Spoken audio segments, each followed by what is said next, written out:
بسم اللہ الرحمن الرحیم۔ السلام علیکم، welcome to my Urdu best story channel.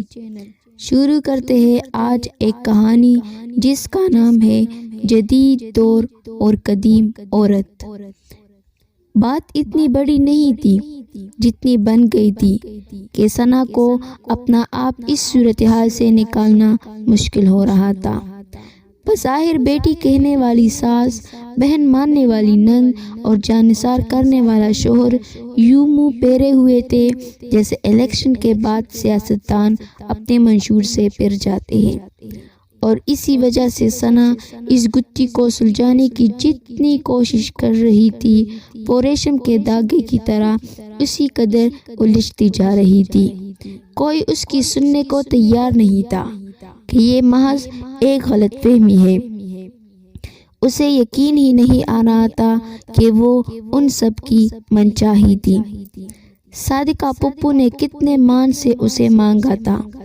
اپنی سب بھتیجیوں میں ثنا انہیں سب سے پیاری تھی۔ اس کی وجہ محض اس کی موہنی صورت نہیں بلکہ صاف شفاف دل تھا، اور پھپھو کے اس تجزیے اور رائے سے ان کے تمام گھر والے متفق تھے، سو وہ سب کی دلی مراد بن کر ان کے من آنگن میں اتری تھی۔ سب کچھ صحیح بھی چل رہا تھا۔ صادقہ پھپھو کی ملنساری اور رکھ رکھاؤ والی عادت ساس بن کر بھی برقرار تھی، مگر اب 3.5 سال بعد اس کی ازدواجی زندگی میں آئے اس جھٹکے نے دلوں میں ایسی دراڑیں پیدا کر دی تھی جیسے شدت کا زلزلہ قائم کڑی عمارت کی دیواروں میں نمایاں دراڑیں ڈال دیتا ہے۔ بظاہر تو کچھ بھی نہیں ہوا تھا، پتہ نہیں اس دن اس کے ستارے گردش میں تھے یا اس کی خوش بختی کے ستارے نے الٹی چال چلنا شروع کر دی تھی۔ وہ روز کی طرح صبح بچوں کو اسکول اور میاں کو آفس بھیج کر کچن سمیٹ کر دوپہر کا کھانا چڑھانے کا سوچ رہی تھی کہ صادقہ پھپھو چلی آئی۔ ثنا، آج دوپہر کے کھانے میں ذرا اہتمام کر لینا۔ میری ایک پرانی دوست ملی تھی کل اتوار بازار میں، تو میں نے اسے انوائٹ کر لیا کہ ذرا بیٹھ کر تفصیل سے باتیں کر لیں گے۔ اچھا کیا پھپھو، آپ بتائیں کیا بناؤں؟ ثنا کافی پرتیلی اور سلیقہ مند قسم کی لڑکی تھی، اس لیے اس طرح کے اچانک مہمانوں کی آمد سے گھبرایا نہیں کرتی تھی۔ کچھ اسے صادقہ پھپھو کی عادت کا بھی پتہ تھا۔ وہ خاصی سوشل خاتون تھی۔ اکثر وہ خود کہیں مدعو ہوتی یا پھر کوئی نہ کوئی مہمان خاتون لنچ، ڈنر یا ہائی ٹی پر مدعو ہوتی تھی۔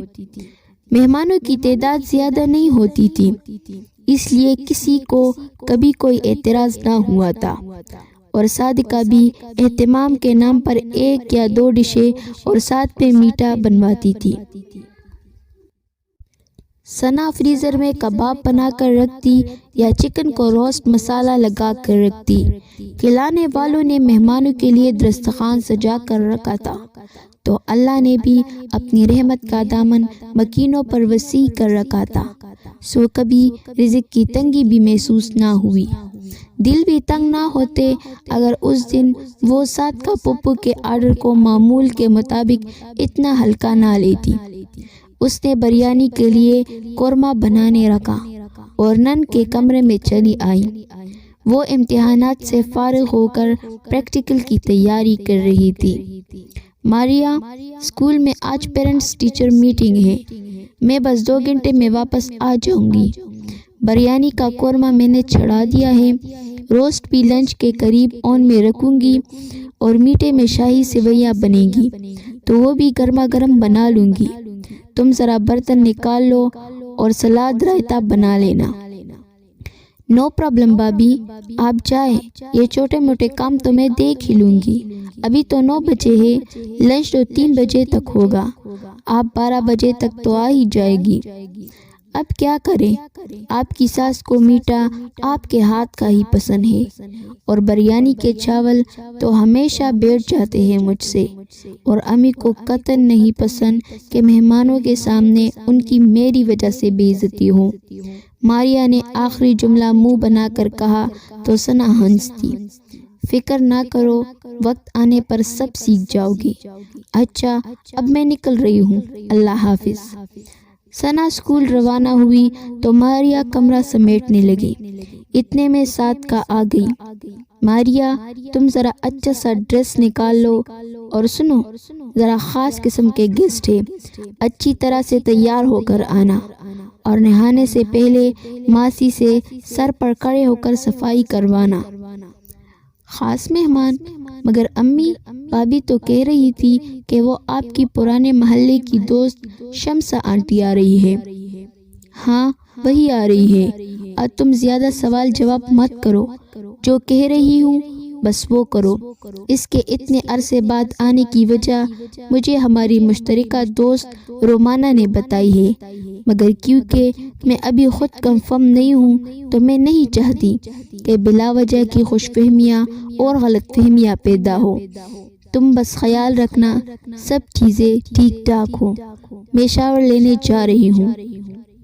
ماریا اس قدر بچی نہ تھی کہ ماں کی ہدایات کی وجہ نہ جانتی، مگر وہ ماں کی عادت سے بھی خوب واقف تھی۔ وہ جب تک خود کسی بات کی تصدیق نہ کر لیتی آگے نہ بڑھاتی، اور یقیناً یہ ان کی اچائی تھی، سو کبھی کوئی معترض بھی نہ ہوا۔ ماریا بھی سر جھٹک کر دوبارہ اپنے کام میں مصروف ہو گئی۔ 1:45 ہو رہے تھے، ثنا گھر نہیں پہنچ پائی تھی۔ واپسی میں ٹریفک جام تھا، اوپر سے موبائل کی بیٹری ڈاؤن تھی۔ ادھر ماریا پریشان تھی کہ کھانے کا کیا کرے۔ ثنا کا آخری میسج یہی تھا کہ وہ ٹریفک جام میں پھنس گئی ہے۔ آخر تک ہار کر اس نے 1:30 بجے ماں کو بتایا۔ صادقہ جوڑوں کے درد کی مریضہ تھی، ان سے ڈھنگ سے پتیلی میں چمچ تک نہ چلایا جاتا تھا۔ بہرحال جیسے تیسے انہوں نے ماریا سے ہی چاول دم پر لگوائے، جو حسب توقع تھوڑا پسج گئے۔ سویاں تو اکڑا کر ضائع ہونے کا ڈر تھا، سو اس کا خیال نکال دیا گیا۔ شمسہ آ چکی تھی۔ 2:30 بجے ثنا ہامتی کامتی گھر پہنچی۔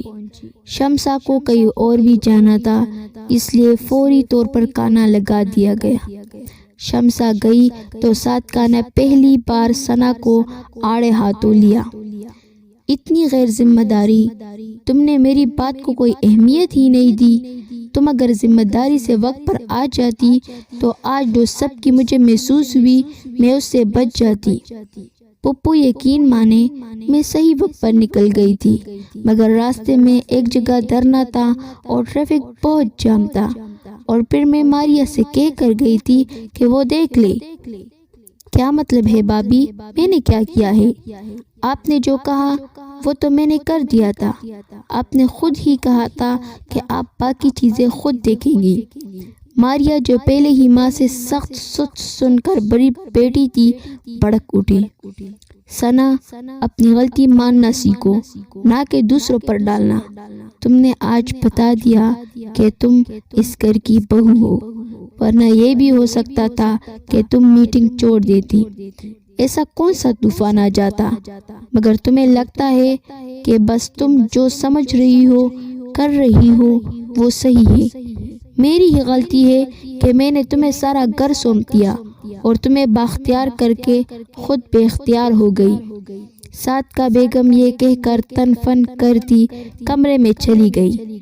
ماریا نے بھی ان کی تقلید کی اور ثنا حیران پریشان کڑی رہ گئی۔ شام میں ایان کی دفتر سے واپسی پر صادقہ پپو نے سارا معاملہ ان کے سامنے پیش کیا۔ ثنا کچن سے چائے بنا کر لائی تو ایان کے پتلے لب و لہجے نے اسے اندر تک لرزا دیا۔ یہ میں کیا سن رہا ہوں ثنا؟ ایان پلیز آپ تو میری بات سنیں، میں نے کچھ بھی جان بوجھ کر نہیں کیا۔ ثنا نے بڑی امید سے اپنے مقدمہ لڑنا چاہا۔ بلا وجہ کی بحث مت کرو، تمہاری سنوں، کیا مطلب ہے اس بات کا کہ تم صحیح ہو اور میری ماں بہن غلط ہے؟ بجائے اس کے کہ تم اپنی لاپرواہی اور غلطی کی معافی مانگو، تم الٹا بحث مباحثے پر اتر آئی ہو، اور تو اور مجھے بدگمان کرنے میں لگی ہو۔ کان کھول کر سن لو، میں ان مردوں میں سے نہیں جو بیوی کے کہنے میں آ کر ماں بہنوں کے سے بددل ہو جاتے ہیں۔ تمہارے لیے یہی بہتر ہے کہ اپنی غلطی مانو، معافی مانگو اور آئندہ محتاط رہو۔ ایان دو ٹوک لہجے میں کہتے ہوئے ٹی وی پر چلتے ٹاک شو کی جانب متوجہ ہو گئے۔ پھپھو، میں معافی چاہتی ہوں کہ میری وجہ سے آپ کو خفت کا سامنا کرنا پڑا، روحان سی آواز میں کہہ کر ثنا نے چائے کی ٹرے اٹھائی اور رات کی ہنڈیاں دیکھنے کچن میں واپس آ گئی۔ صادقہ بیگم نے شفقت سے بیٹے کے سر پر ہاتھ پھیرا۔ جیتے رہو بیٹا، تم جیسے بیٹے ماں کا مان رکھتے ہیں۔ پھر انہوں نے ماریا کو آواز لگائی، ارے ماریا، ذرا اپنی خالہ کو لندن کال تو ملاؤ واٹس ایپ پر۔ اور کچن میں موجود اپنی پلکوں سے گیلے گوشے ٹشو سے خشک کرتی ثنا کے لبوں پر ایک دم پیکی مسکراہٹ ابھر آئی اور وہ زیر لب بڑبڑا دی، زمانہ بے شک جدید ہو گیا، مگر عورت آج بھی اسی قدیم سوچ کی قیدی ہے کہ تخت پر حکمرانی صرف اس کی ہو۔ اس نے کہیں پڑھا تھا، آج مان بھی لیا تھا کہ ساس کبھی ماں کی طرح نہیں بن سکتی اور بہو بیٹی کی جگہ نہیں لے سکتی۔ اگر آپ کو ہماری کہانی پسند آئی ہو تو ہمارے چینل کو سبسکرائب کریں۔